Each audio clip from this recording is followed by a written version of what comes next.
Yang berbahagia Dato Azhar Abdul Hamid, Chief Executive Officer of Mass Rapid Transit Corporation Sdn Bhd.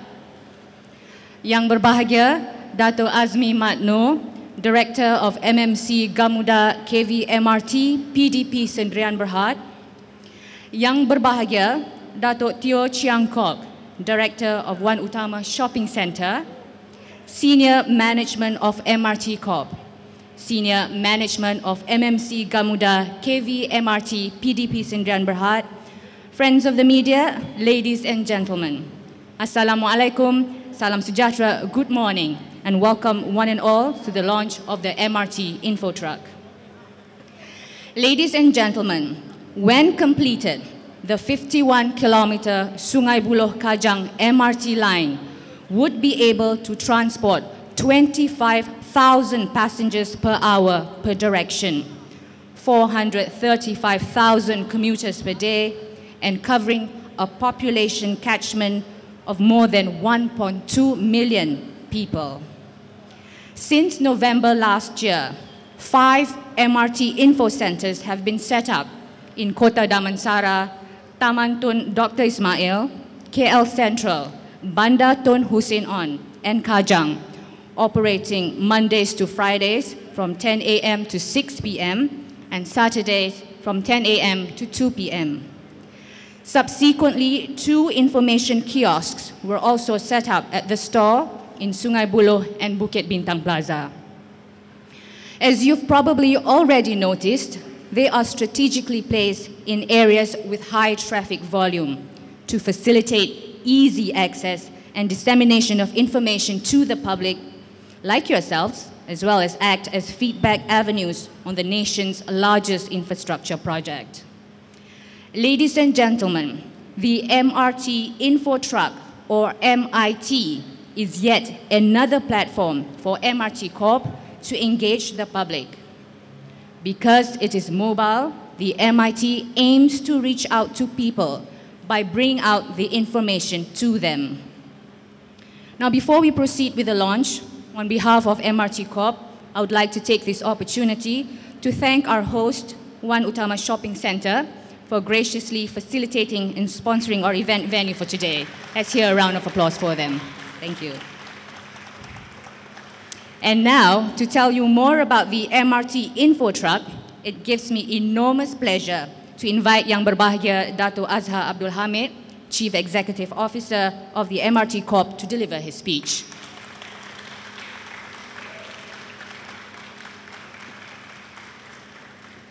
Okay. Saudara MC, Assalamualaikum. Very good morning to all of you, especially to the customers of Utama.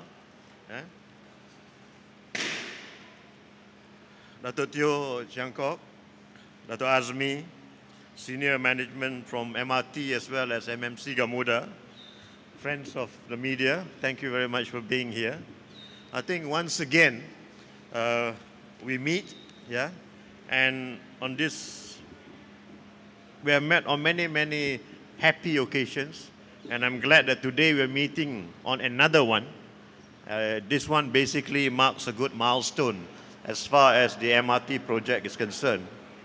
But the one thing that I need to highlight, and I do highlight this time and time again, the reason for us being, the reason for us actually doing what we're doing is actually for the public. And it is the public that we are putting all this effort for.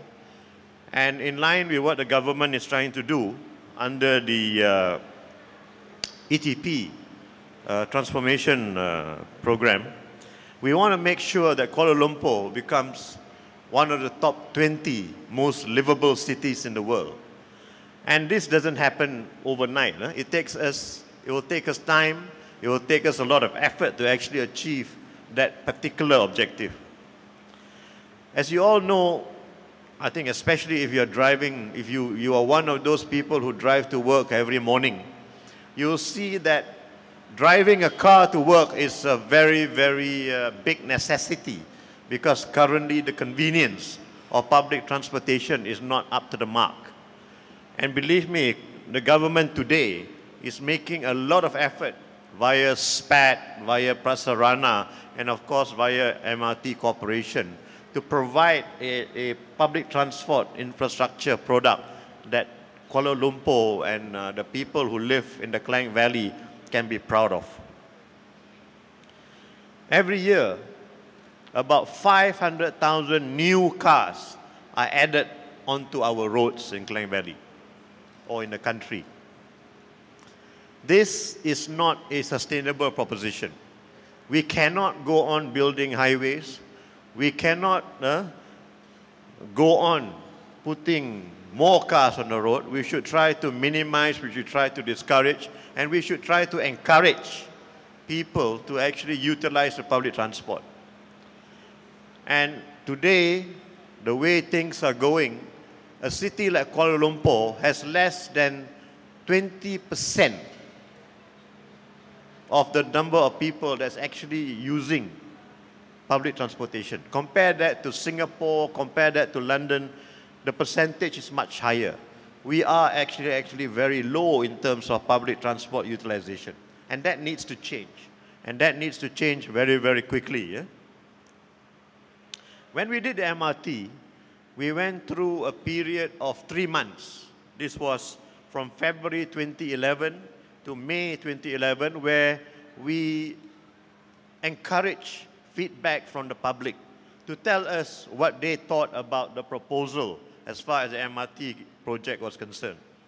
And it was very good. We had something like 6,000 feedback, and we used that feedback to actually finalize the final alignment as far as the MRT Line 1, which is the one that will connect Sungai Buloh to Kajang and basically cut through the city of Kuala Lumpur.